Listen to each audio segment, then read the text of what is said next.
Should we do another squat video? Look, I know that right now we're living through a time where it seems like everything is up for interpretation and people's feelings. But when it comes down to training, gravity exists, and we have to learn how to move weight in accordance with the laws of physics. This is what I wish I knew on day one when I decided I was going to squat barbells.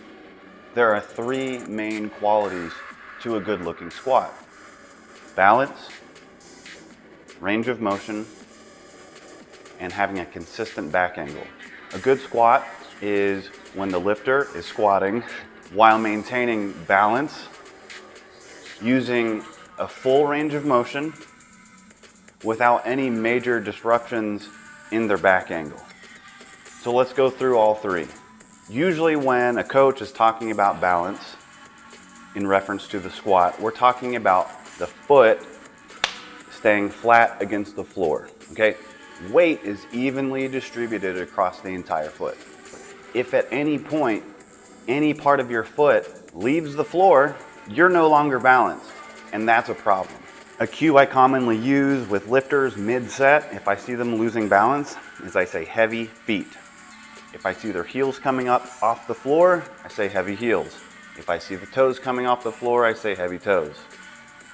Making sure that you're balanced and maintaining balance through the entire lift puts you, the lifter, in the driver's seat, because balance gives you immediate feedback. And because balance is something that anyone can feel and anyone can maintain, and because it's so crucial for moving a weight against gravity, we call balance the master cue.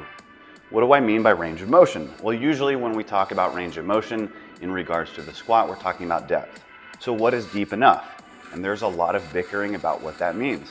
And just like a lot of things these days, depth seems kind of arbitrary. In here, we talk about using the greatest effective range of motion. We need to go as deep as we can without getting loose anywhere in our body at any point in the lift. If we're going so low that our back gets loose or that our hamstrings get loose, then that range of motion is not effective. But if I can get just low enough while also maintaining tension throughout my entire body, then I can move the weight. So a very simple way of remembering what the greatest effective range of motion is for the squat for almost anyone is getting the crease of your hips just slightly lower than the tops of your knees. What do we mean by back angle? Well, back angle refers to the angle that your torso and the floor create during the squat. So for example, if you bend over more while you're squatting, then you have a more horizontal back angle. If you are more upright while you're squatting, like in a front squat, then you have a more vertical back angle. And there's a couple of main factors that are going to determine what back angle that you use. That's bar placement and your body type. So depending on where you put the bar is going to influence greatly how much you need to lean over or stay upright in order to keep the bar balanced.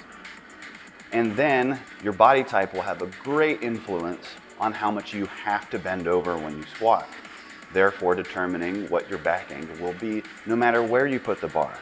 So people with really long femurs, really long thighs, are always going to be more bent over than someone with really short legs, regardless of where they put the bar. You should use the same back angle coming up out of the squat as the back angle you used on the way down. If you fail to maintain that same back angle and you, for example, become more horizontal than you were on the way coming down, then you've just lost balance and control over the weight. So there you have it. If you're a new coach or if you're a new barbell lifter, those are the three things, the most important things, and they will be the most important things about squatting forever and always. If you do those three things well, then you are a good squatter. Objectively, absolutely a good squatter.